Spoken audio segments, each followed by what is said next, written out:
Forecast.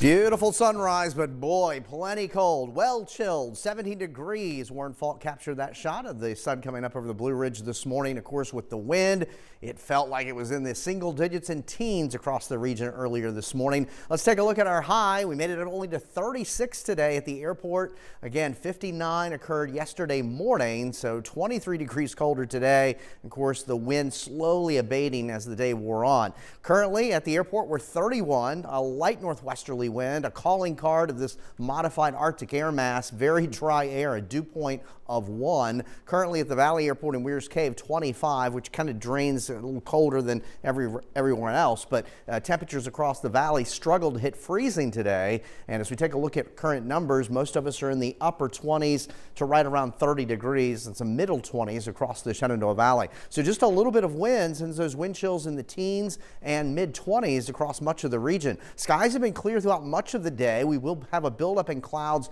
as we head through the late night and overnight period, part of a weaker disturbance that'll pass through, but we're still moving away from this big broad area of low pressure that's up across the St. Lawrence River Valley. We're on the back side of that. You can still see some lake effect snow showers downwind of the lakes. High pressure is going to slowly slip in our direction, but we have a little disturbance that'll come through overnight to generate some cloudiness and maybe a flurry. So temperatures tonight pretty much in the mid and low 20s across the region, and highs for New Year's Eve basically in the low to mid 40s. So that's a little bit more seasonable, certainly higher than today, but it will be a bit breezy, so it'll feel like it's in the 30s with those winds out of the southwest ahead of a cold front that comes through tomorrow night and ushers us back to the chill again on Thursday, first day of the new year. So for revelers out on New Year's Eve night around 8 o'clock, temperatures in the mid 30s, and basically around midnight in the low 30s. It'll feel like it's in the upper 20s with a little bit of wind.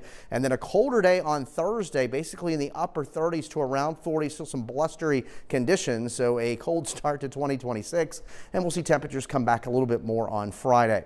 So again, I mentioned that big storm that's up across eastern Canada, high pressure building in behind it, but there's little disturbances that rotate around that big low, and one will come through tonight, and a cold front will come through on Thursday morning to kind of reinforce this chill. And you can see temperatures upstream in the 20s. I mean, plenty cold. Basically, we remain under a colder pattern that will linger into the new year. So there's some cloudiness overnight. Early tomorrow morning, there may be some snow from Washington to Baltimore out across the Delmarva Peninsula, very light in nature. Temperatures, again, by afternoon, pretty much in the low and mid 40s for your New Year's Eve afternoon. And then here we are very early Thursday morning to kick off the new year. That second front comes through. You see this little band of some snow. It's very light. Could be some flurries or maybe a brief snow shower that passes through by daybreak, and that just reinforces that colder air with highs here on Thursday in the upper 30s to around 40. So variable clouds tonight, still a bit of a breeze, mid to low 20s for the overnight lows. There's a look at the Michael and Son 7-day forecast as the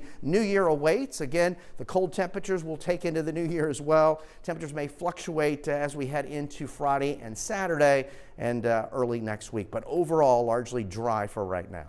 All right, Eric, thank you.